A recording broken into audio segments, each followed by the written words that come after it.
Welcome to this explainer. Okay, today we are looking at something absolutely fascinating.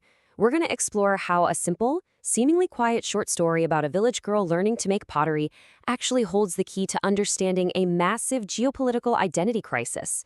It's this brilliant intersection of literature, history, and cultural survival, drawn straight from the works of Temsula Au and the academic analysis surrounding her writing.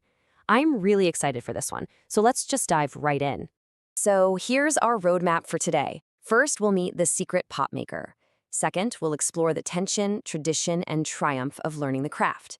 Third, we'll zoom way out to examine the Naga identity crisis. And finally, reclaiming historical consciousness. All right, Section 1, The Secret Pot Maker.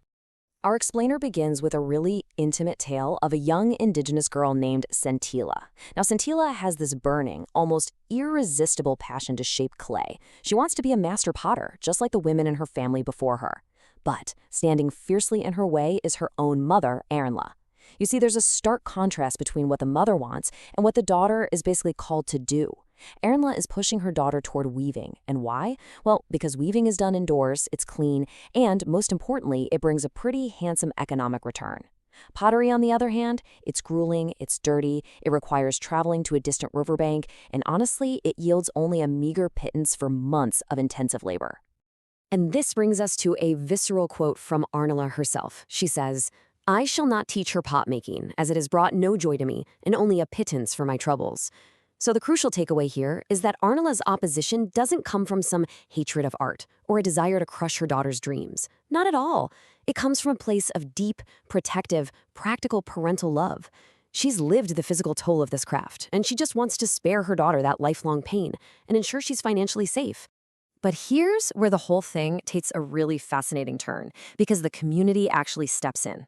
Centilla has been secretly watching the village craftsmen, and this causes a bit of a stir. The village council intervenes and issues this powerful decree. They remind the family that traditional artistic skills, they are not individual property. They aren't something you can just choose to lock away.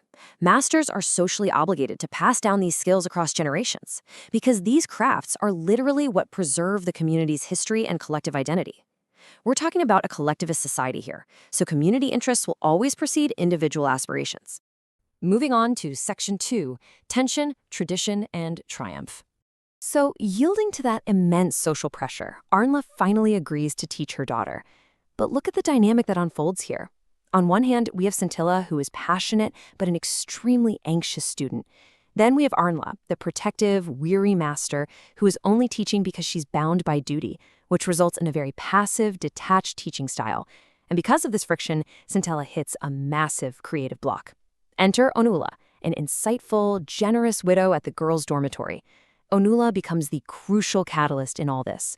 She is the empathetic mentor who bridges the gap, stepping in to guide an anxious girl without seeking absolutely anything in return. But before Onula can fix the problem, we have to understand exactly what Centilla was up against. The physical process of pot making completely validates everything Arunla feared. First, you have to trek 16 grueling kilometers to the riverbank just to source the clay. Then you have to navigate a sheer, dangerous drop to reach it. Once you're back, you manually pound the heavy, stubborn clay, enduring the tense, rhythmic tap-tap of the spatula to shape it. It requires immense physical endurance and, frankly, a lot of risk. And because of the pressure of her mother's silent, critical observation, Centilla fails. For an entire year, the clay just refuses to yield to Centilla's tense, anxious hands. And I think this brilliantly illustrates a core theme. Art cannot be forced through stress. Centilla's internal anxiety completely paralyzes her creative flow. It's only when Onula intervenes, providing this calm environment and helping her relax, that Centilla finally figures out the technique. Let's see how this builds to the story's emotional climax. One sunny day, Arla complains of an ache and leaves the work shed early, telling Centilla to finish the batch alone. Suddenly, Centilla finds her rhythm. She works with the momentum of a sprinter, perfectly matching her mother's work. But when she returns to the house, she finds her mother has passed away. The story resolves with Onula entering the shed and finding two perfectly symmetrical rows of newly made pots sitting side by side. An expert eye couldn't even tell them apart. It's a flawless transfer of cultural heritage. A new master artisan is born. Which brings us to Section 3, the Naga identity crisis. All right, now we're zooming way out from Scintilla's fictional village to look at the macro-level reality of the Naga people. This academic analysis by Lekha Rai and Dhananjay Tripathi uses Temsula Au's stories to unpack the historical trauma and disorientation of the Naga cultural identity. Just like Scintilla's struggle with her craft, the Naga people have been struggling with their very existence. Let's trace this on a timeline so we can visually see how external forces fractured the Naga psyche. In the pre-colonial era, just like we saw in the story, the essence of the Nagas was collectivist village harmony. It was community over the individual. Then came British rule and Christian missionaries, which brought plurality, cultural reshaping, and a massive state of disorientation. And then we hit the turbulent post-colonial years, specifically the 1950s, which saw the introduction of violent grouping camps as the region struggled with sovereignty and ethnocentric movements. Temsula Au actually describes this horrific grouping system in her stories, noting, quote, whole villages would be dislodged from their ancestral sites and herded into new ones. Kind of like concentration camps, the Nagas were uprooted from their traditional habitats and grouped together so security forces could monitor them. Au's work depicts this as a genuinely sinister system that physically dislocated their identity, sparking violent rebellion and leaving the Naga identity in this chaotic state of in-betweenness. And honestly, what makes this trauma even worse is the narrative that was forced upon them. Colonial discourses narrowed and misinterpreted the Naga identity, stereotyping them as violent, barbaric headhunters who were somehow genetically prone to bloodshed. But Temsula Au's stories deconstruct that completely. The Naga reality, their true historical past, shows them as collectivist preservers of art, nature, and community harmony.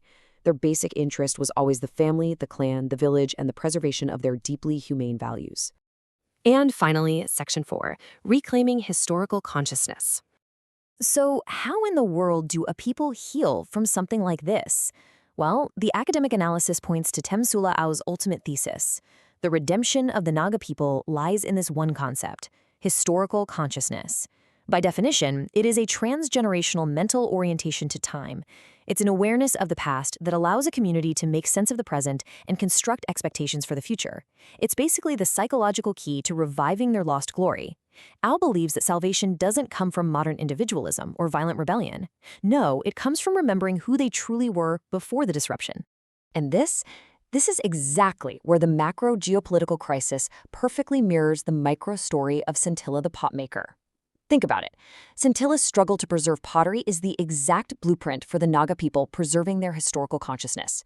The craft rejects modern individualism and profit in favor of community duty. It proves that the art, the culture, outlives the creator, just like those two symmetrical rows of pots outlived our in-law. It reconnects the youth directly to their ethnic, ancestral roots. And most importantly, it replaces hateful, violent narratives with a shared narrative of collective creation and peace. By holding on to these ancestral skills, the community ensures its history is never erased, no matter what external forces try to do to them. Which leaves us with a final, pretty provocative thought to consider. If our traditional vocations and crafts hold the living memory of our ancestors, what pieces of our own history are we letting slip away in the name of modern convenience? Definitely something to think about. Thank you so much for joining me on this explainer, and I'll catch you in the next one.